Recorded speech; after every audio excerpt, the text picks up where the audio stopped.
My ID bracelet arrived. Can you see it? Here are my orthotics.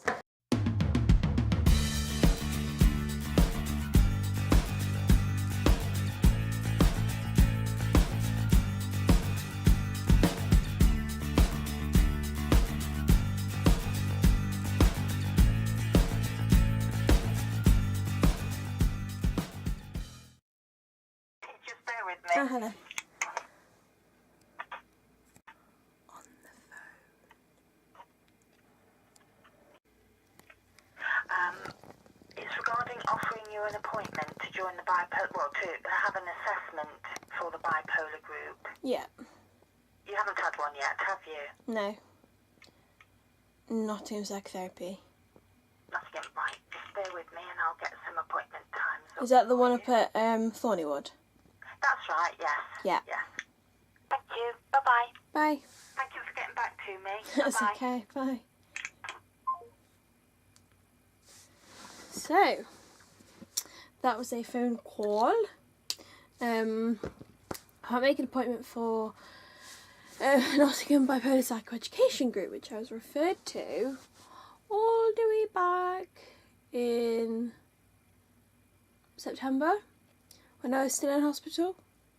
In case you don't know, spent 3 months in a mental health inpatient unit last year, 2016, from July to October.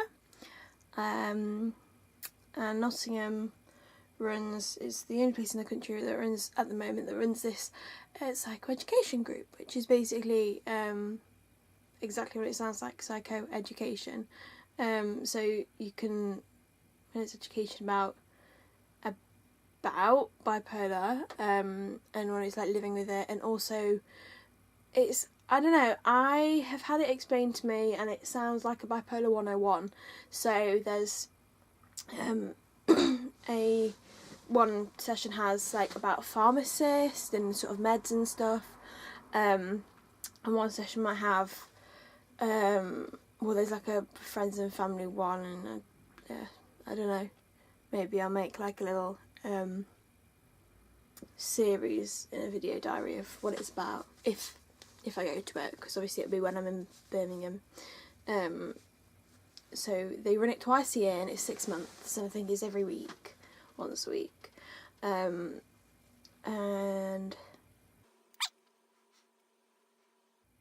I just have major brain fog.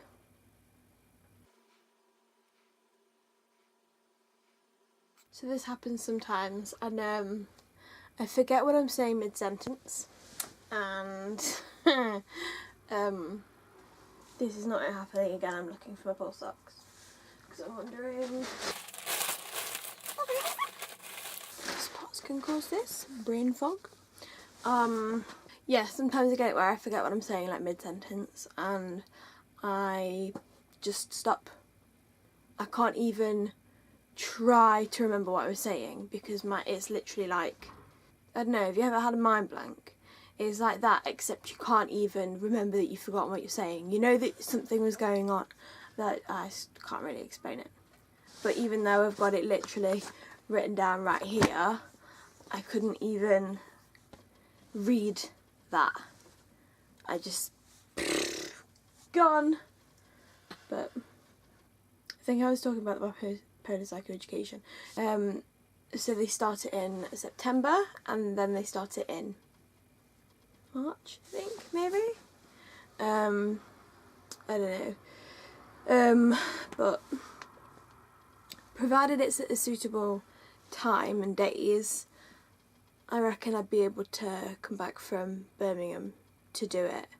And if I can't commit to, you know, coming back on the train every week for 6 months, then I might be able to start like defer my place on it and start in March or whenever that one starts. So I could start March, April, whenever it is. Then I've got the whole of summer where I've not got to come back every week. So yeah, today I actually am going to try the INSOLES. and, well, orthotics. So, yeah. Come join me on my day. Just got downstairs and my mum bought me this medical ID. So I ordered a bracelet last week. Wow, it said it'd be like 3 weeks, so I'm gonna open it.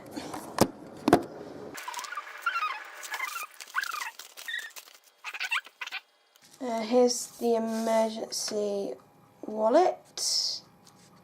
So that's obviously really useful. Conditions, allergies, meds. And then crown jewels. Should I say the ID jewels? Here it is. Look at it. Asthma, POTS, syncope, lithium therapy, symbolic card. And it just flips like that, cool. Bipolar and psychosis. Adhesives allergy, my dad's phone number and my NHS number.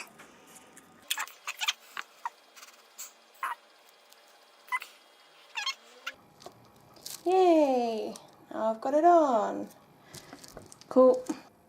My ID bracelet arrived. Can you see it? Can you tell what it is yet? Whatever, I can see it. I think I might have put it on upside down, so I might have to change that. But cool, it's on, it fits, it's got the right things engraved. Perfect. Hello, I am about to try my new orthotics. I'm 10 days out of surgery for an osteogenesis removal, and an extremely quick explanation of why I'm using orthotics, because I'm not 70. Basically, my physiotherapist from my consultant's office recommended me to have orthotics, and he wanted me to have he did a referral in July 2015. That referral never went through. Went to my consultant. Basically, he said that he didn't think that the ankle pain would be resolved by orthotics.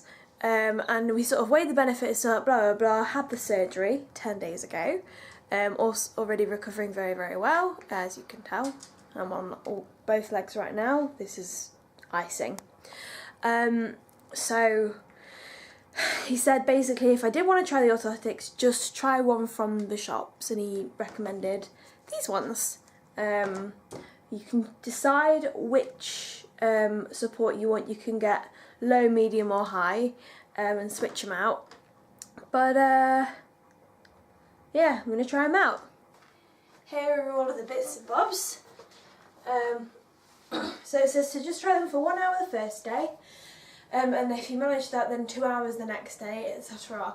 Now you can see the way I stand, I roll inwards on my heels. What an orthotic is meant to do for me is basically help lift that joint up. So this is what I'm trying out. So they say to start with the low ones as well, so I'm going to do that.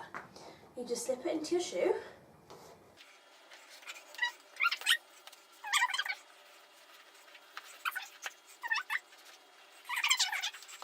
Okay, that's 2 in. So, can you tell a difference already? I can feel a difference already. They don't feel uncomfortable or anything. This one feels higher. Well,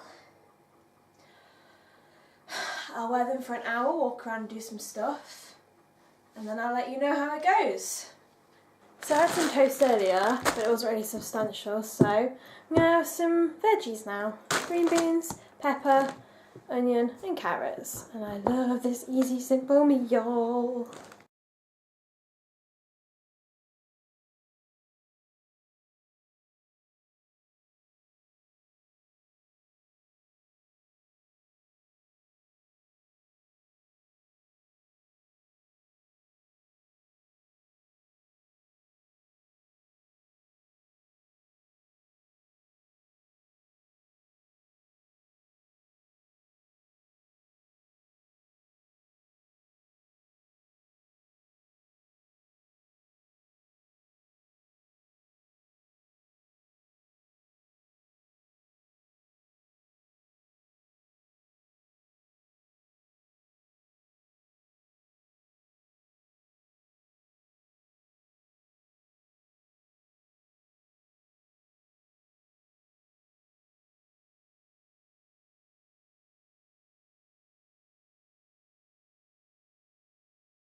Okay, I have been wearing my insoles for an hour, so I'm going to take them out.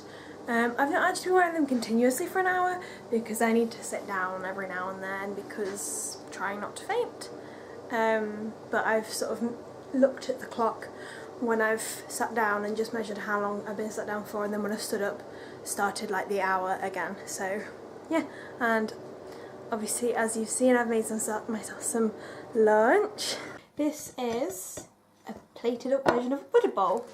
A Buddha bowl is basically you pick a bunch of veggies and you cook them all in the same way. Really easy staple meal for veggies and vegans.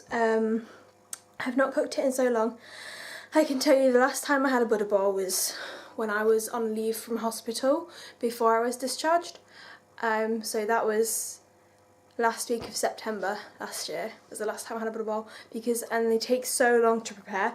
So I was trying out different meals because I didn't want to get bored of food, because I had been so bored with food in hospital. The only veggie thing that I could eat was like a salad cob, so that's what I was having.